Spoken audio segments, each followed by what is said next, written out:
Last week, we raised funds for the survivors of tropical depression, Basyang. And mga kapaglaom, we are so grateful for everyone who gave and donated. Today, we will give you some updates. Also, the conversation about love continues, and our guest psychologist will help us understand a kind of love that does not harm. All that this afternoon only here on ADRA TV.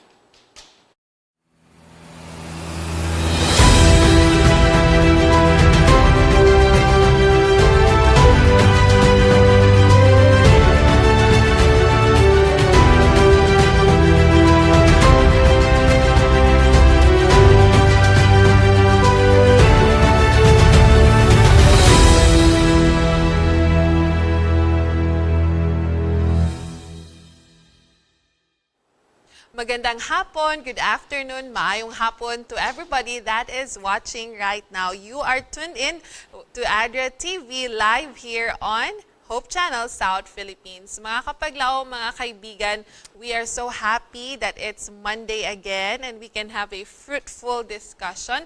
And we would like also to thank you and update you about our fundraising para po sa mga nasalanta ng tropical depression Basyang. But before that, I would like to say hi and I would like to greet everybody that is watching right now, especially po sa lahat ng nanonood via television. Our local antenna channel 25, Parasat Cable channel 17, and our nationwide coverage GSAT 37. Wag na po maglipat ng channel. We are inviting you to join our conversation and together let us learn how we can be more present in regards when we talk about love, how we can grow as a person, and especially in our families and our communities. Kasama ko, still, ang aking partner, Miss Hazel Jane Buscato. Hi, Hazel. Hi, Ate Shan. And also, we would like to greet our viewers who are currently watching via our official Facebook pages. Ang ating mga tagapagpanood na nanonood ngayon through Hope Channel South Philippines Facebook page and our very own ADRA Philippines Facebook page. Hello po, magandang hapon, good afternoon, maayong hapon sa inyong lahat. Don't forget to engage in the comment section below and press a reaction, whether mapa-heart man yan, mapa-sad, mapa-angry, mapa-care, mapa-wow. And also, don't forget to share this episode to your online friends. Ayan. Ano, Hazel? Last week, nag-raise po tayo ng mga funds. I would like to I would like to share again to everybody that is watching right now, no? Nanonood po tayo ng ADRA TV. This is a special program by ADRA Philippines in partnership with Hope Channel South Philippines. Ang ADRA po ay ang humanitarian and development arm of the Seventh-day Adventist Church. So sa panahon po ng mga sakuna, we try our best to be there for the families and the communities that are affected to assist them na makabangon po sila kaagad, no, as much as possible. And this is a faith-based, donation-based organization. And last week po, nag-call po tayo ng donations and we're so happy. Maraming salamat po sa lahat ng nag-donate. Gusto po namin kayo bigyan ng updates kung ilan bang mga pamilya, sino ba ang na-reach natin last week. So we'd like to show you some photos right now. So as of today, 500 families or households have received cash assistance in Iligan City, Lanao del Norte. I hope mapakita yan. Ito po yung ating mga volunteers.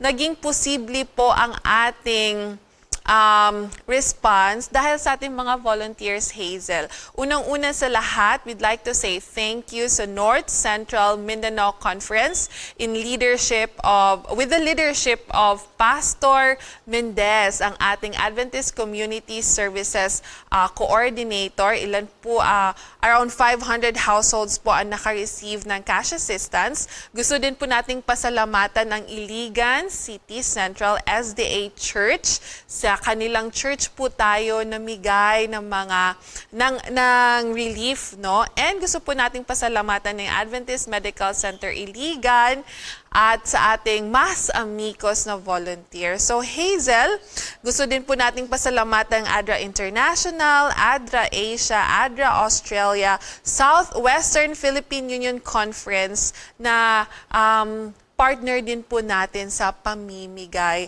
ng tulong, mga kaibigan. Now, everybody might be asking, Ma'am Shan, Hazel, ano bang pinabigay natin? So, we gave cash assistance po worth 1,500 pesos. Now, bakit ganun? Bakit money, Hazel? Most of our survivors ay nasa early recovery na po sila. And then, may malaking chance po that not everyone is in need of food, no? Baka po sa kanila ang ilan, priority po nila ang medisina, no? Or sa mga kababaihan, yung may maliliit na mga bata, they have the freedom to actually buy what they need sa kanilang mga pamilya. Ayun, so kaya po cash assistance ang ating binigay sa ating mga survivors. This is in leadership of Kuya Carl Mark Morta, our emergency management coordinator. Hayes, aside sa cash, ano pang ating services na binigay sa ating mga survivors? Ayun, so aside sa tangible na Ate Shan, no, na assistance and support na binigay natin sa mga survivors po ng tropical depression, Basyang, tayo ay nagbigay po ng psychological first aid. So ayun, kaya tayo nagpapasalamat sa ating volunteers, no, trained volunteers from Iligan SDA Central Church, and also sa ating volunteers coming from AMCC, tama po ba? Yes, Adventist Medical Center College in Iligan. Maraming salamat sa kanilang guidance center. Nagpadala din po sila ng mga facilitators. Ayun, ayan sila.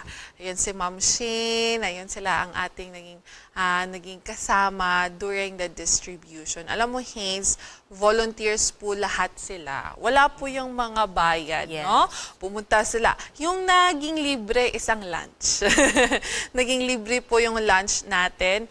But for everybody, it was out of volunteerism. It was out of the heart para po sa ating mga survivors. During psychological first aid, kamustahan sa ating mga survivors, no? Ayun. Ayan. Ito. To everybody that is listening din po right now, prioridad po natin ang mga households na totally damaged, partially damaged, mga households na vulnerable, within the vulnerable na population criteria. So, like for example, households na may persons with disabilities, may senior citizens, may mga batang maliliit, Hazel, and households din na may isa lang yung nagtatrabaho or isa lang ang source of income. Ayun. So, yan po ang naging activities natin I believe this was last Thursday, no? Last Thursday po ang ating naging distribution. So this was in Iligan City, no? Gusto ko i-mention si Ma'am Syke Buscato. Siya din po ay naging very malaki po yung naging parte niya in making this response possible dahil po sa ang bilis niyang nag-gather yung information na needed para po sa ating mga survivors. Now, Hazel, what was something that you will never forget that day as well, being part of me and Kuya Mark? Ano yung one scene that you will not forget maybe out of the distribution last Thursday? I guess siguro kasi yun nga, kasi communications kasi yung naging work ko, so parang usually picture-picture lang. But siguro one of the talaga, mga encounters na parang memorable sa akin that time is probably talking to our brothers and sisters who are Muslims. Oh, yeah. Yes, and actually, parang for them, parang they did not expect that they will be included in in the list o doon po sa ating assistants kasi they thought parang that assistance or that response were meant for was meant for Christians. And also I think talking with them, I get to share about our, denomination, and then they were surprised that we have the same, we're quite similar with them. So parang, sabi nga nila, parang na-feel nila at sa kanilang puso yung ating assistance sa kanila. That's very important na ma-remind po tayong lahat. Yes, ADRA is a organization by the Seventh-day Adventist Church, but when it comes to help po mga kaibigan, we abide sa humanitarian na principles. No, hindi po tayo, dahil hindi ka Seventh-day Adventist, hindi ka natutulungan. Hindi. Yung priority po natin, as much as possible, ay yung nasa criteria po. So, regardless of political affiliations, regardless of religious views, regardless of gender, regardless kung ano po, basta pasok po kayo sa ating criteria, kayo po ay ating i-reach at matutulungan na makabangon out of the disaster that's just happened. No? So again, maraming salamat po sa lahat ng nag-donate at lahat ng tumulong. We will be praying because we might reach more families here naman sa Cagayan de Oro City. So we are encouraging everyone, you can still donate. Pwede po pa rin kayong mag-donate at hopefully po this week ay ma-reach naman natin ang mga pamilya na naapektuhan ng tropical depression basyang dito naman sa Cagayan de Oro City. We will give you updates. Follow po kami sa aming Facebook page, ADRA Philippines. Now, Hayes, we have a short video. It's just a quick video for you sa ating mga kaibigan na nanonood to visualize ano bang nangyari on the day of our distribution. So, please watch this. Thank you to everyone that donated to ADRA Philippines. Because of you, we are currently here right now in Iligan City, and at the back you will see that we are giving cash assistance para po sa mga nasalanta ng tropical depression Basyang. Now, each household will receive 1,500 pesos. And nasa kanila na po kung ano ang gagawin nila or ano po yung pinaka-importante para sa kanila na bilhin. They can buy food, water, o baka naman mas importante sa kanila ang medisina. Pwede din po. Now, aside from cash assistance, we are also providing psychological first aid. Maraming salamat po sa ating volunteers, sa ating mga PFA facilitators coming from Iligan City, Central SDA Church, and Adventist Medical Center, Iligan. And we'd like to say thank you din po sa ating partners from the ACS or Adventist Community Services of North Central Mindanao Conference. Then, let us continue to pray and support and donate para sa mga pamilya na nasalanta ng tropical depression Basyang. And yes, yan po ang naging ating emergency response po nung nakaraang Thursday, February 12. And again, we would like to thank our partner ADRA Network, ADRA International, ADRA Asia Regional Office, and also ADRA Australia. And once again, we would like to thank our partners from the Southwestern Philippine Union Conference and the North Central Mindanao Conference of the Seventh-day Adventist. So yan, Ate Shan, we'll proceed na sa ating episode today. Yes, exciting ang ating episode. Still, our episode is about love. Yes. Wow. Yes, Ace. Now, this episode, mga kaibigan, what's our topic this episode ba, Hazel? Ano ba? It's about loving without harm. Yung love na hindi nakakasakit. May ganun ba? Ate Shan, is it possible to love without getting hurt?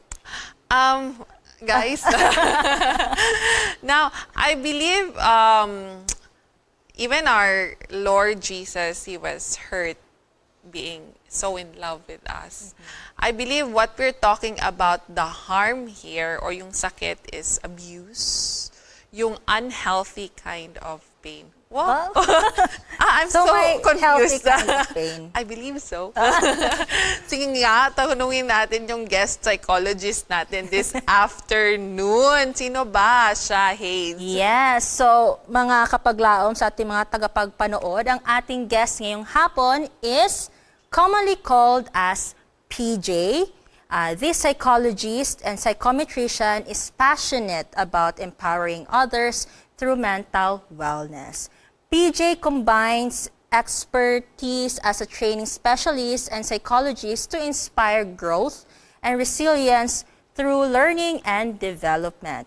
She specializes in counseling and psychotherapy, community-based mental health and wellness instructional design. So mga kapaglaom, let us all welcome our guest psychologist this afternoon, Miss Princess Jane Kahig Bastillada. Ayun. Mrs. PJ Mrs. na. pala. Hello. Mrs. na yan siya. Mrs. PJ Kahig Bastillada. Hi, PJ. Hello, Ate Shan and Ayun. Sige lang. Hazel. We're still trying. PJ, can you hear us clearly? Yes, can you Ayun. can Sige you hear lang. me? Baka it's just on our end, no? Yeah. Okay, can you hear me? Ayun. Sige daw. Paige, can you speak or can you test your audio? Hello? Ayun. Ayun. Perfect. Perfect. So Okay, crispy. perfect. Ayun. We miss your voice, PJ. Happy New Year. Happy Happy Hearts New Day. Year. Happy And- marriage life.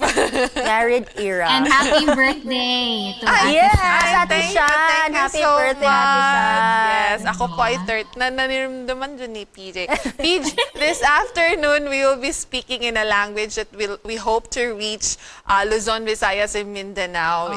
Oh, yes. So, thank you so much. Or hindi pa kayo na PJ, do you have someone that you'd like to greet? Family, friends, husband? Charis. Wow. First things first, Yes. husband, no? I'd like to greet my husband, Pastor JD in MVC. And of course, my family and friends. Actually, they do not know that I'm guesting now. So, yeah, hopefully if they are watching, hi everyone, and hope you are doing good and fine. Viewers watching from Hope Channel South Philippines. Nandito kasama natin si Sir Jumil Sasing watching from Maranding, Lanao del Norte. Miss Ma'am Rose Xavier, Ma'am Esther watching from Queensland, Australia, and Kuya Rami Hirong. PJ, our topic, our conversation this afternoon is about love without harm, boundaries, respect, and emotional safety. Paige, first thing first, we want to ask you, ano ba yung boundaries? What does it mean to you? Sorry, not just as a young person, but as a psychologist, no? Ano ba yung ibig sabihin ng boundaries? Yeah, boundaries is a very essential requirement for love. We cannot love without boundaries, so basically even in the creation, God put boundaries for protection, for this is a symbol and to signify love, so without boundaries, love cannot prosper. So boundaries are setting setting safety and protection for you, and of course, protecting the relationships that you treasure. So, it's like boundary, yung parang, di ba, as a boundary, it's like dito ka lang. Limit. Oh, parang ang limit na, dito ka lang. So, hindi ka na pwedeng mag-go beyond. Now, when we hear the word boundary, pag I listen to the word boundary, I hear the word no at the same time. Like, don't do that. No. Now, in our episode ngayon, PJ, we want to we want to talk also sa Gen Z, sa generation ni Hazel. Charis. Wow. Now, ngayon ba sa mga kabataan, pansin mo ba, Paige, are they learning to put boundaries? Mas informed ba ang generation ngayon? Do they know how to say no? Yeah, so that's a skill actually that we forget to teach our children, no? Even magstart talaga siya ng childhood, no, the way upbringing. But then again, for the modern society, I think we have this notion that boundaries means rejection. So saying no means I am rejected. Like for example, if my friends would say no, I'm not available at this time to listen to your rants, we would interpret it as okay, I'm rejected, or I am not cared for or loved, which is entirely a misconception or a negative thinking pattern. Okay, I think Ate Shan, as a Gen Z, wow, talagang may nilagyan talaga ng label, no, para hindi Pero anyway, I think for us, for our generation, no, I think we are better communicators. I would say. I would say. Generation mo yan eh. Oh. I think because we live in digital or Yeah, information true. age where kahit hindi siya ituro directly ng parents, as long as, kumbaga, kahit sa TikTok, favorite ko talaga ang Yeah, reference social ng TikTok, media. social media, is may malalearn ka. Like, for example, for me, hindi siya context ng love. I mean, for us Gen Zs, I think we are known to be entitled. Entitled kami kasi, yun nga, I think malakas talaga, I mean, sa aming generation talaga, as early as high school, parang, I mean, for example, in the workplace, parang as early as kakapasok mo pa lang sa work, pero marunong ka na talaga maglagay ng boundary. Pero in the context of love, I think also, kami rin, maano rin kami, kasi parang, for example, I remember, parang, sa mga, sinishare lang din ito sa TikTok ha, like, for example, someone expresses her or his love to another person, and then the other person, hindi niya gusto. Oo. Diba? I think in the previous times, parang hinahayaan lang na si guy ay magpatuloy or si girl magpatuloy, whereas I think in our generation is, Hindi na. we don't like to waste our energy. Ganun. I'm not PJ, sure, sa ah. ating generation, Charis, ka-generation ka ba si Mi? Ako, I can speak both because I'm in the boundary Ang nasa boundary. of Millennial and and Gen Z. What So do I you can think? negate for the both of you. What do you think with us, Paige? Millennials. Yeah, I think millennials, madami kasing implied na rules. Hindi siya explicit. Yeah, tama yung sinabi ni Hazel. An observation, I think mostly of the Gen Z, they know what they want and they push for what they want, no? So, although may extremities din, both ang millennials and Gen Z.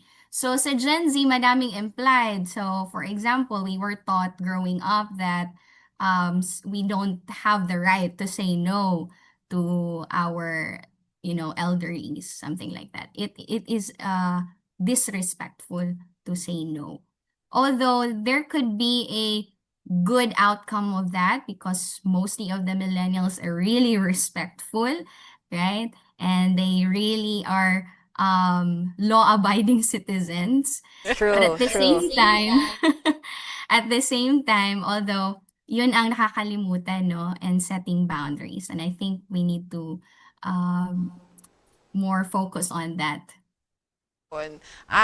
To be fair, regardless of what generation you are in, we have to learn how to Yeah. put boundaries, no? Kasi madali siya, especially in relationships, na mawala ba yung boundaries. Now, Hayes, my next question ka. Ayan, Miss Pidge, why is it hard for teens to say no sometimes? It could pwede naman hindi, in general na lang siguro. Bakit mahirap Yeah. mag-say no sometimes? Yeah. So teens, during this, there could be many reasons. Of course, we cannot say that there is only one reason, but generally, when we are a teenager, our brain is still developing. So, pag developing pa ang brain, syempre hindi pa nade-develop yung impulse control or yung decision making because heightened pa ang emotional brain, which is more on relationships and social belongingness. And psychosocially, it is in these times na parang ang big deal for a teenager that he or she can belong to a certain group. No? So boundaries are very hard for teens because physiologically their brain is still developing and marami pang um, uh, neuro need development and ang hirap pa sa kanila mag-control ng impulses and emotions. Ayan. And psychosocially, they are in the crisis na mas importante sa akin to belong than to, um, put boundaries. Do you feel that way ba, Ate Shan, nung early teens mo pa? Was it hard for you to say no? Yes. Pero it was hard for me to say no, but I think at that time, I really valued yung sinasabi ng parents ko. No, if I were in the peers, siguro mahirap talaga siya. Kasi you want to fit in, sabi nga ni PJ, Peer pressure. psychosocial, you want to fit in. Pag may crush ka, you want to see the person, you want to be there, you don't want to be the killjoy. But I believe, my father is a soldier. It was really tough for me. I had to really, I have to listen to what they have to say. So, parang what I'm understanding from PJ is nagde-develop pa yung brains as a teenager. So, if that is the reason why, if mahirap sa atin mag-say ng no, I think that should be a more mas mabigat na rason to listen to elderlies and to our teachers and to adults. Sa'yo ba? Binalik sa akin. Kaya baka may answer to. I think it's quite different for me. I'm not saying na different yung upbringing, but I think my parent, actually, I was raised by a single parent. Yes. So, looking back, what I appreciate about my mom is, as early as parang grade school pa lang, she valued my opinion, my voice. Like, for instance, di ba, sa family, hindi naman maiwasan na may relative tayo na hindi tayo comfortable. Yeah. Na ayaw natin makita, ayaw natin maka-encounter. I think as early as grade school, when I say, Mamang, I don't want to bless, parang hindi ko siya feel, parang uncomfy ako sa kanya, she would, accept niya. Like, she wouldn't force me to do it. Like, she wouldn't force me to see that person. I think from very, that situation, I learned na sometimes it's okay pala to say no when you're not comfortable.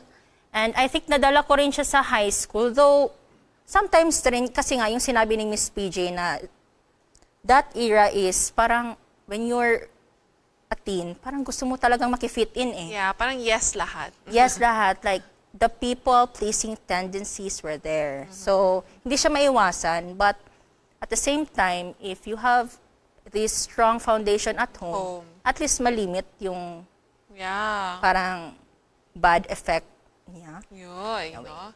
Now, Miss PJ, we wanted to also parang talk about teens and all. Siguro the generation din ni Hazel, gusto natin accommodate sa ating discussion. Now, if our next question, if we are in a relationship right now, what would be 5 red flags na parang, oy, this I need to know that, Miss Peach. Yeah, Wow. me too. Red flags, no? What are the red flags na, uy, parang papunta na to sa a love that harms? I love the norms. Parang ang dami naman ng 5. So maybe you also have, ano. Sige, sige. Sige, I'll start. Napaka-importante ng identity as a person. And that is our identity is also the only thing that we offer in a relationship. So if walang identity, any kind of relationship, you will be swallowed by that relationship, and it could lead to harmful patterns. No, so red flag is yung walang identity. They don't know what they want. They're confused about who they are. And usually they don't have hobbies or interests as a general. This could be a sign of not being able to form healthy relationships in the future. So I think I would start on that one. Akin naman, to add lang, PJ, no, is that kanang yung parang, siguro you can give the term for this speech, yung parang you are guilty to say no. Or di ba, you mentioned about identity, yung ako, what makes me happy, or yung mga ayaw ko.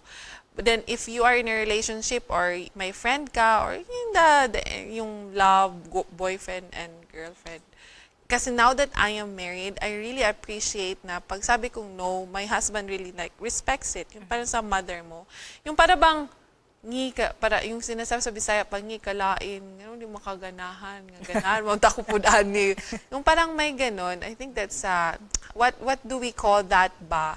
Like parang may manipulative na stance na you have to like what I like, and then yung may nung parang hindi ka papansinin or mag-change yung treatment sa'yo kasi nga nag-no ka or so sa akin pag I'm in that relationship, friendship and all, and if I say no and tas nagigilty ako or no worry ako, if to me that could be red flag, may red flag ganun sa dynamics namin.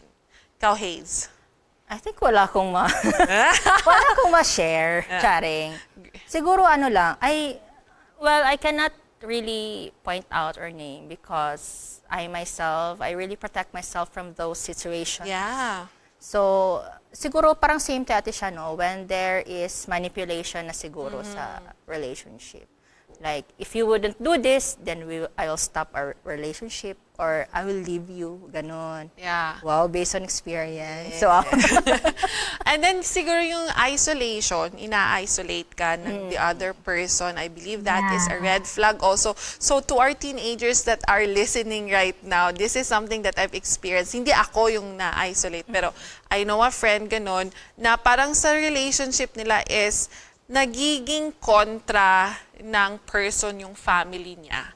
Nagiging parang enemy yung parents kasi nga, you have to be with me or dapat magkasama tayo dito. And then the family, parang, teka, especially the mother, I think naandyan din yan sa spirit of prophecy, how important it is a relationship of yung parang hindi sana ganun ang mangyari. Pero sa akin, it would be a red flag if my existing relationships began to loosen or be destroyed because of this certain relationship.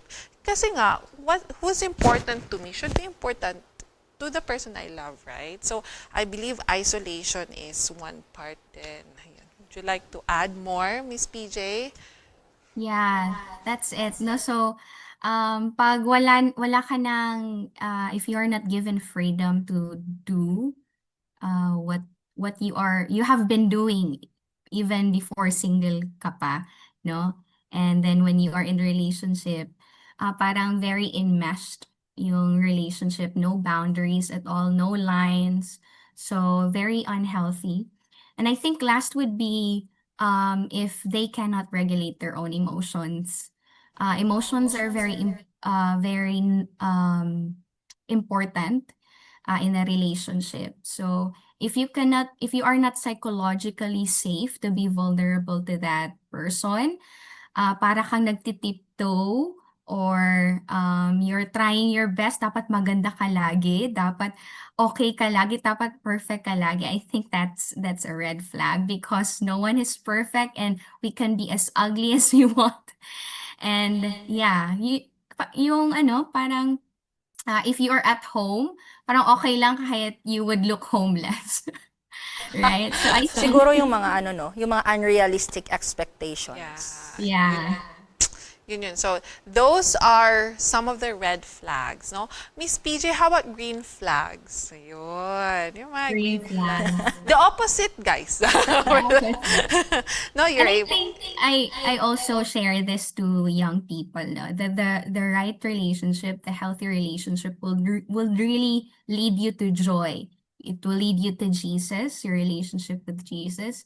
It would lead you to relationship with others and relationship with yourself.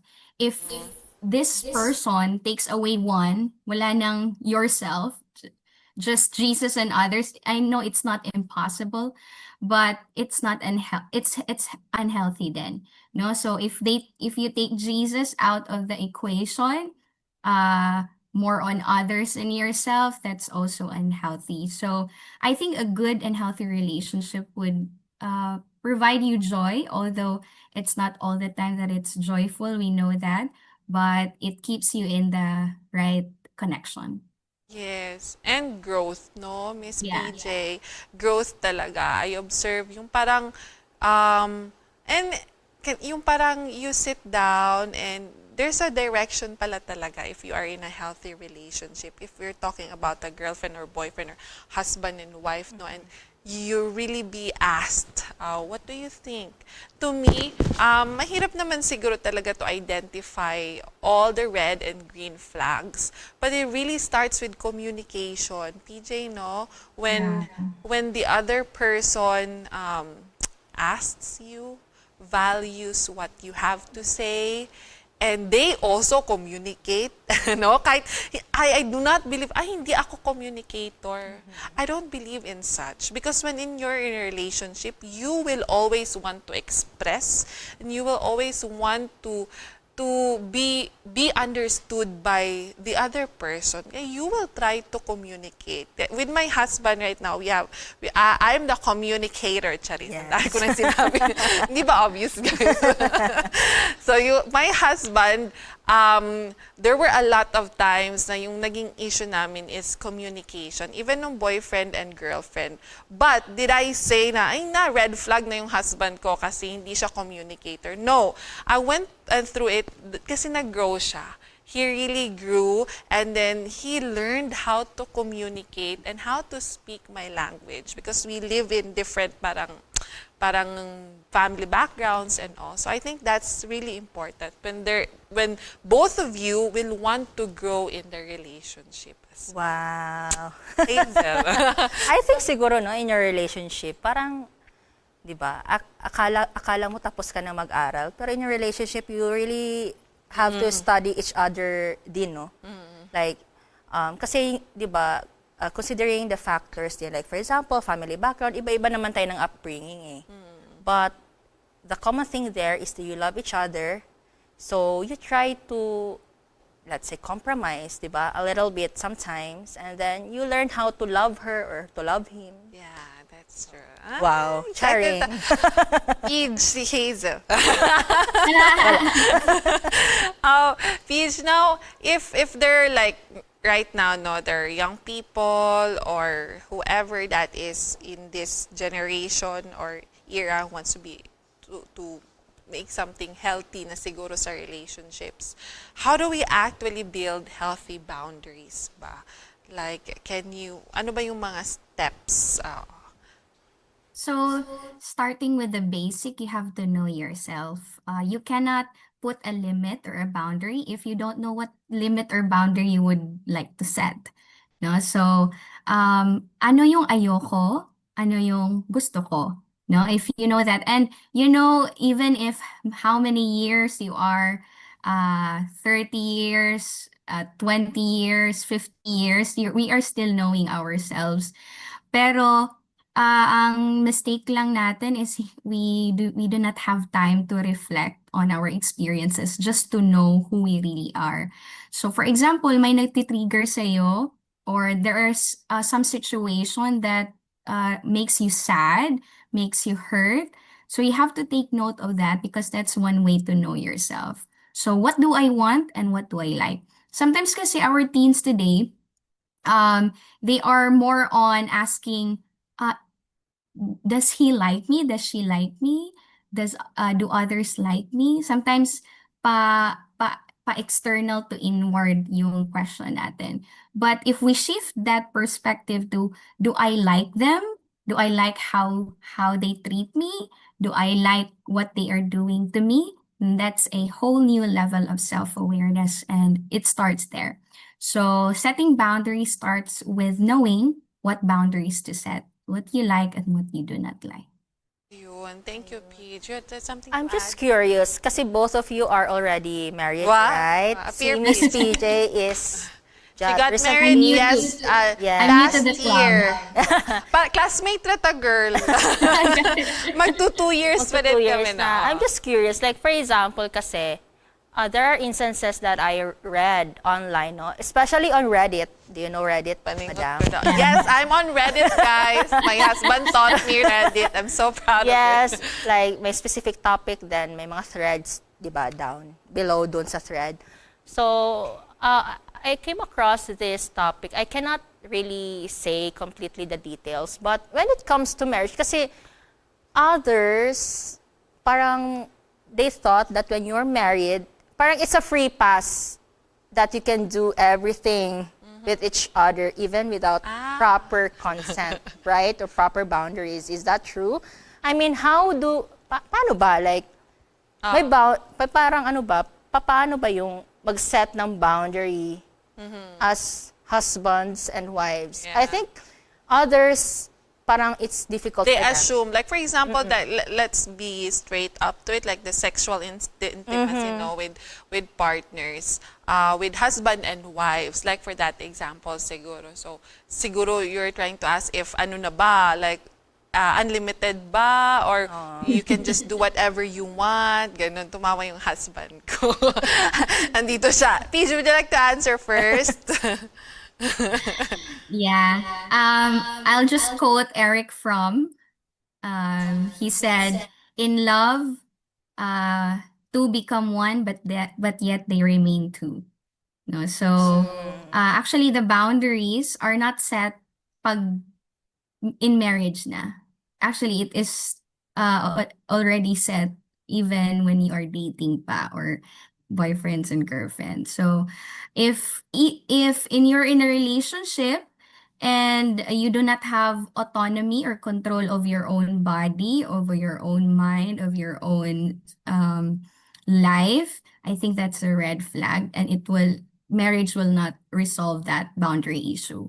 So in marriage, I've been married only for 2 months, no? So nothing really much changed because we are although on the sexual intimacy, of course we still have autonomy over our own body. So, and it is also protected by the law, no? So there is what we call marital rape. So you should have an autonomy over your own body. But of course, in counseling, we are encouraged, especially married persons, that it is our duty, of course, to have a sexual intimacy with our partners. No? So, pero hindi siya mandatory, no? You still have autonomy and control over your own body and life.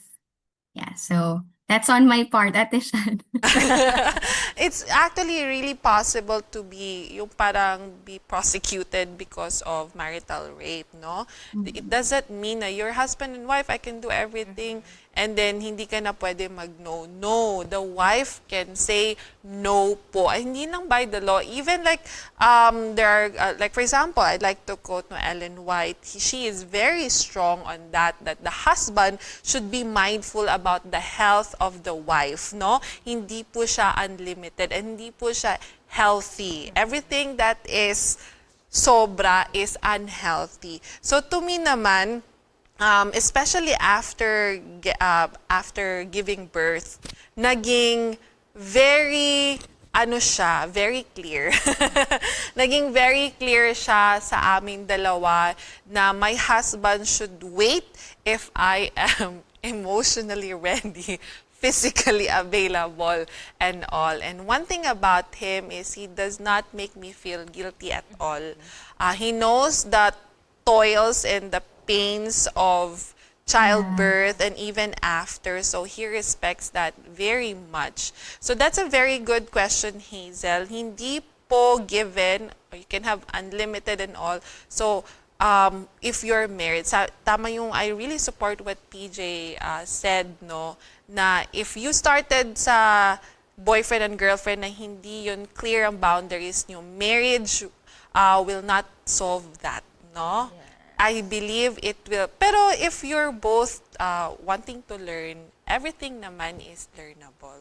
So to me, you can say no, and there's still a big... Mas ano nga siya, I would just like to point out, kasi na-remember ko yung while you're asking the question. Kasi pag nasa bahay kayo, like 24 hours, you're together. 'Di ba? Mas dyan ko siya nasasabi, Lovey, I will sleep tonight. Lovey, I will rest, okay? So mas nako-communicate ko na siya na now that yung parang, you have to really communicate to your husband. Ayun. Yeah. I think it's important then na you are safe to say your needs to one another. Na okay, today this is what I need. Okay, so it could be discussed by the two. Kasi kapag very blurry yung boundaries and you are not safe to tell your needs, dyan nagkakaproblema din. And it's not the men na my needs lang pala, Hazel. Yung Yeah. women, meron din. Okay, so let us proceed to our next question. Now, hey, Peach, no, how do we respond if meron bang nag-set ng boundary with us? Ayun. Yeah, mahirap yan. Kasi our people-pleasing tendencies would really feel uncomfortable, really, at the first time when people would tell us no, we would feel automatic siya because that's how we were taught or parang belief na siya for so long, unconscious belief that we believed growing up that if we say no, it is a tendency or it is a sign that people are rejecting us. But first is how do we handle no's or rejections? Yeah, we shift the paradigm that setting boundaries is not rejection. Actually, there's a practice called rejection therapy. If you're familiar with that you ask people absurd things, like you ask people for 1 million pesos and then they would say no. Practice small no's in a controlled environment. Experiment on that so that you would know how to accept no's. And secondly, number one is to change our belief on boundaries, that boundaries are not rejection. That doesn't mean that your friends will say no. That doesn't mean that they are rejecting you. Second is practice regulating your emotions. So it's okay, it's normal that we feel uncomfortable, we feel hurt when people say no to us, but it's our responsibility how we regulate that emotion. No? So if we use this emotion to hurt others as well or mag-isolate na lang, no? So that's not helping the relationship. So again, I think that would be the two tips. Number one is to change your negative thinking pattern on boundaries. And second is that we need to learn to regulate our emotions.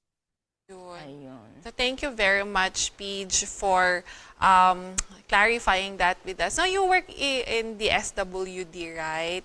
And do you have parang mga cases wherein women are really parang nahihirapan talaga mag-say no? You have a lot of cases like that. So, ano ba, if there are people watching right now, no, women watching right now, what services can we, do we have services for them? If yung pang confused sila or feel talaga nila na, I am in a harmful relationship, what Not can they, safe. or not safe, what can they actually do? Yeah, they can actually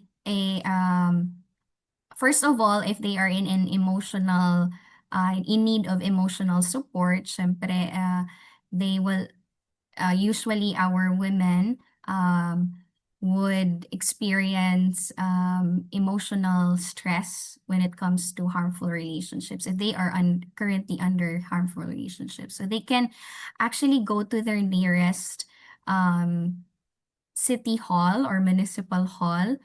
We have designated persons there, social workers, to manage their crisis.